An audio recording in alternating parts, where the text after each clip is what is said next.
السلام عليكم ورحمة الله وبركاته. فيديو جديد بشرح جديد لجزئية من مادة ريسيرش. دي الجزئية التانية من مادة ريسيرش، وشرحنا قبل كده اللي هو التعريف مادة ريسيرش ايه، وحويزة برضه قلنا معاها اللي هي الكواليتيتيف، ودلوقتي هنشرح معانا الجزئية بتاعة الكوانتيتيف. ماشي. اول حاجة في الجزئية الكوانتيتيف، اول حاجة احنا لازم نعرفها الديفينيشن بتاع quantitative يعني البحث الكمي. الكوانتيتيف التعريف بتاعها 3 كلمات بس: systematic investigational study. دي التعريف الوحيد اللي في الكتاب من 3 كلمات: systematic investigational study. دي كده اول نقطة. هما 3 نقط في جزئية بتاعة الديفينيشن فيها، فهنشرح كل نقطة في السؤال اللي ممكن يجي فيها. اول حاجة احنا قلنا فيها الديفينيشن وفيها 3 كلمات بس: systematic investigational study. تاني حاجة تاني نقطة اللي هي الكومبليت. السؤال هيجي ك research collected data from a different responded that are based on ايه، بيعتمد على ايه، numerical figure، بيكون عبارة على هيئة ارقام. ماشي. دي كده تاني نقطة السؤال بتاعها complete. تالت حاجة then data obtained is then analyzed for obtained the result using different mathematic. دي أول نقطة. statistical تاني نقطة and computational tool. دي كده تالت نقطة. برضو السؤال التالت هيجي برضو على هيئة complete، بس مش بيتكرر قوي يعني. هو ترجمة اللي هي الجملة دي بيقولك ايه: يتم تحليل البيانات اللي تم الحصول عليها على النتائج باستخدام أدوات رياضي. دي كده الجزئيه بتاعه الديفينيشن. انا هشرح بس دلوقتي الجزئيه بتاعه الكوانتيتيف ريسيرش عشان ما يكونش الفيديو طويل، وعلشان تكون الجزئيه دي بس لوحدها، عشان الجزئيه اللي بعد كده ما تلخبطش. وبرضو شرحت الجزئيه بتاعه الكواليتيتيف لوحدها والكوانتيتيف لوحدها برضو علشان ما تلخبطش بين الاتنين، ونعرف الفرق بين الكمي والنوعي. ماشي كده خلصنا الديفينيشن، قلنا 3 كلمات، وخلصنا النقطه اللي بعد كده قلنا السؤال بيجي على هيئه كومبليت، وقلنا النقطة اللي بعد كده برضو السؤال برضو بيجي على هيئة كومبليت، وخلصناها. نيجي بقى للجزئية بتاعة التايب ميثود اوف ال quantitative research. التايب ميثود ممكن اللي بيحب يحفظها لهيئة اللي هو كجمل مترصة جنب بعضها يحب يحفظها، اللي بيحب يحفظها كصور بتسهله، بيكون عنده في الذاكرة اللي بتيجي بتخليه يرجع كلمات بسرعة اللي هي كصور يعني. فأنا بفضل الصور أحسن. هما عندنا 4 التايب بتاع quantitative research. أول حاجة survey research, correlation research, causal comparative research, experimental research. والسؤال ده مهم وجالنا قبل كده في الامتحان. ماشي كده. التايب اوف الميثود بتاع quantitative research كام واحدة؟ 4. السؤال ده مهم وفي في امتحان اخر السنة.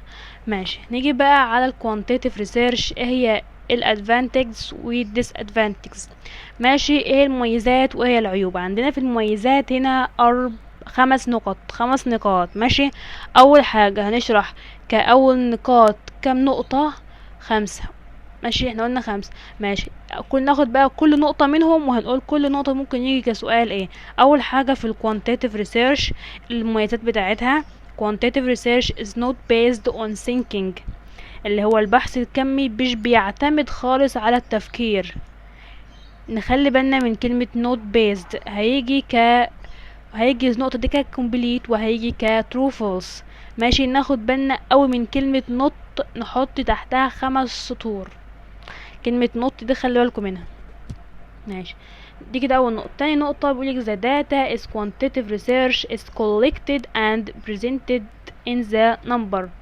بتكون عبارة عن هيئة ارقام، احنا بنعرضها على هيئة ايه؟ ارقام. احنا بنجمع البيانات كلها في البحث الكمي وبنعرضها على هيئة ملف فيه ارقام كده، عشان احنا بنتكلم في الموضوع اسمه quantitative research.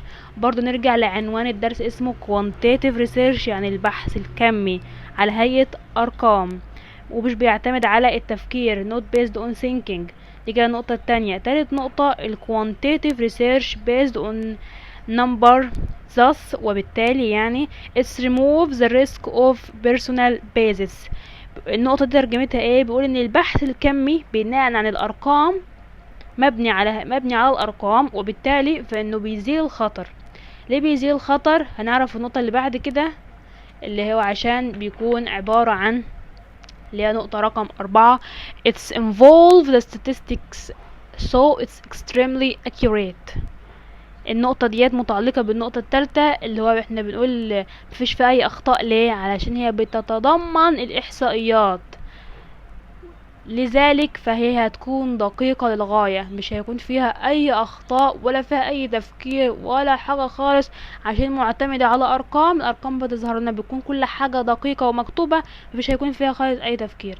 ماشي. the data collected in the quantitative research is quite straightforward thus وبالتالي less time consuming. خلي بالنا ونحط 5 خطوط تحت كلمة less. نخلي بالنا من كلمة less عشان ممكن تيجي في true false تيجي تيجي more.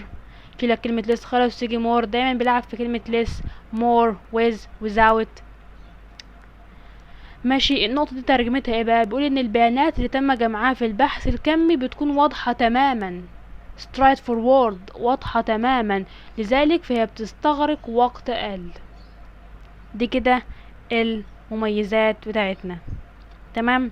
هنيجي للجزئية بتاعة disadvantages.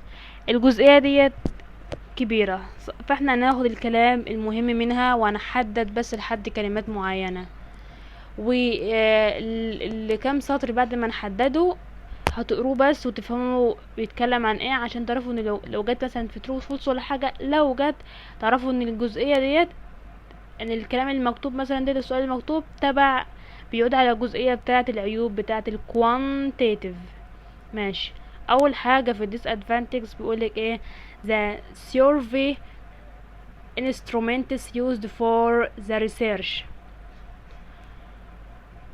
هنكمل بعد كده vulnerable to error like the mistake in measurement or sampling technique. هو الكلام كبير شوية بس احنا نحاول نحفظ ونقسمها جزئيات.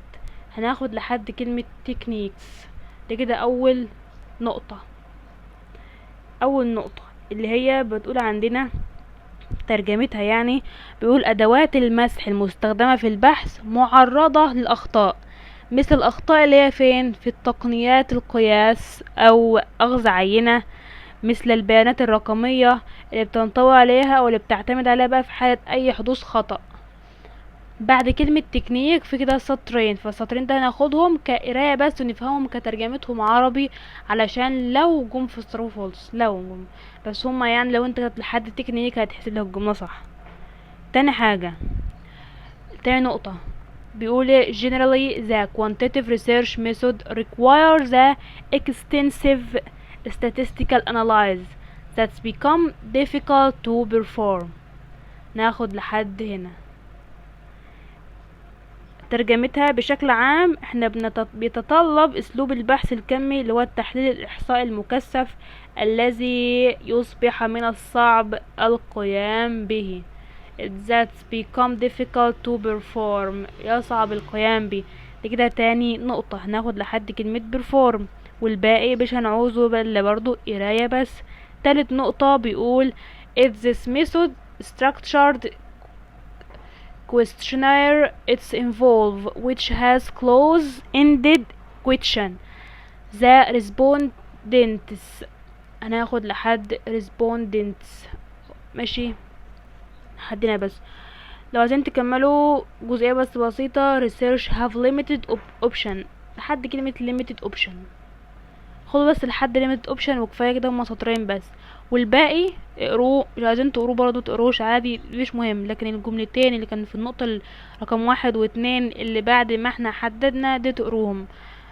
رقم 3 لحد كلمة limited option. تمام كده الجزئية بتاعة quantitative research البحث الكمي. في بقى هنا جدول. الجدول ده هيكون هتحفظوه صم زي اسمكم. دي كده اخر جزئية معايا في الفيديو بتاع النهاردة، والمرة الجاية هيكون تكملة المادة علشان نخلص المادة على بعضها كده. ايه نخش على الجدول دلوقتي. بيقولك comparing qualitative versus quantitative research. بنقارن بقى ونعمل comparing، بنقارن بين الكواليتيتيف والكوانتيتيف. وجه المقارنة عندنا هنا هيكون اللي هو research scope اللي هو وجه المقارنة. ماشي، هنيجي للcommon purpose، الغرض المشترك بين الكوانتيتيف والكواليتيتيف. بالنسبة للكواليتيتيف هيكون discovered idea or understand the human behavior. دي وجه المقارنة بالنسبة للكواليتيتيف اللي هو النوعي، بيقولك discovered idea understanding human behavior. والناحية التانية بتاعة الكوانتيتيف اللي هي test hypothesis or specific research question. لما احنا بنعمل الإحصائيات الافتراضية اللي هي test hypothesis أو specific research question، أسئلة خاصة للبحث بس، يعني specific research question. دي كده اللي هي الكومن بيربس بتاعة الكواليتيتيف والكوانتيتيف. نيجي للميثود ابروش، ايه هو الطريقة اللي احنا بنستخدمها بين الاتنين. الكواليتيتيف ده حاجة نوعية، ماشي. observe and interpret دي معناها تفسير، بنلاحظ وبنفسر. observe and interpret احنا بنلاحظ وبنفسر، ديت الكواليتيتيف. نيجي للكوانتيتيف measure and test، احنا بنقيس وبنعمل اختبار، ماشي. دي في الميثود ابروش بينهم. الداتا اناليزز تحليل البيانات. نون statistical مفيش فيها اي احصائيات، عشان دي qualitative مفيش فيها ارقام، فالاحصاء احنا بنستخدمها تبع الارقام. ف quantitative بقى هتكون statistical data usually in from tables or chart. دايما احنا بنعمل احصائيات في الكوانتيتيف ريسيرش ديت من التابلس، يعني من الجداول، والشارت اللي هو رسم بياني، عشان اصلا دي كلها معتمدة على الستاتستيكال اللي هي النمريكال فيجر اللي هي كلها الارقام، ماشي. تالي كان رقم كام؟ رابع حاجة ريسيرش independence اللي هو الاستقلالية الباحث بقى. بالنسبة للكواليتيتيف بيقول ان الريسيرش is intimately involved result are subjective، ماشي. ان البحث intimately involved يعني موثوق، result are subjective يعني البحث مشارك بطريقة وبثقة في البحث. يعني احنا حاجة البحث اللي بيتعمل حاجة نوعية احنا بنشوفها بعينينا، اللي بيتقال intimately.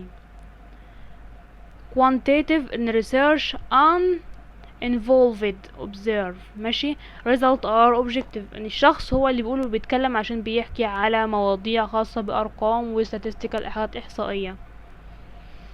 samples اللي هو العينات والأمثلة، يعني بيقول small number of non representative cases يعني حالات غير مشتركة أو غير مهمة، يعني عدد قليل في الحالات اللي هو في الكواليتيتيف. small number عدد قليل of non representative cases. الناحية التانية في الكوانتيتيف large number of cases representing population of interest، عدد كبير من الحالات بتمثل اللي هو البوبوليشن اللي هو التلوث اللي موجود في المكان، عشان احنا عملنا عدد احصائي. الاكزامبل بيقول الاكزامبل بقى بتاعت وجه المقارنة بالنسبة للكواليتيتيف والكوانتيتيف. الكواليتيتيف focus group individual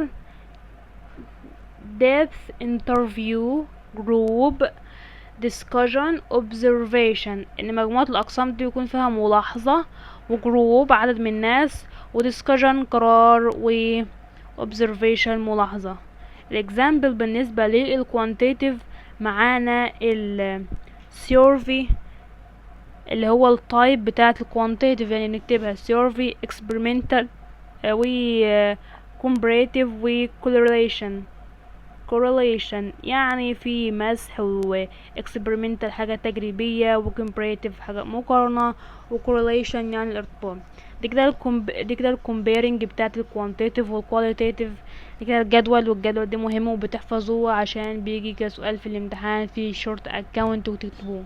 ممكن برضو يجي لو ما جاش هقول لكم من الاسئله بتيجي عليه، لو ما جاش comparing في شورت اكاونت بيجي كسؤال true false، بيروح مثلا قايل method approach of the quantitative observe and interpret، دي كانت true false تروح عليه. طبعا احنا عايزين بتاع quantitative فتبقى false عشان احنا قلنا observe and interpret، احنا بنحتاج ملاحظة وتفسير، تبقى false هتكون measure and test. في الكوانتيتيف احنا بنعمل قياس واختبار measure and test. وبس كده الفيديو بتاع النهارده خلص، واتمنى تكونوا استفدتوا من الشرح، وشكرا.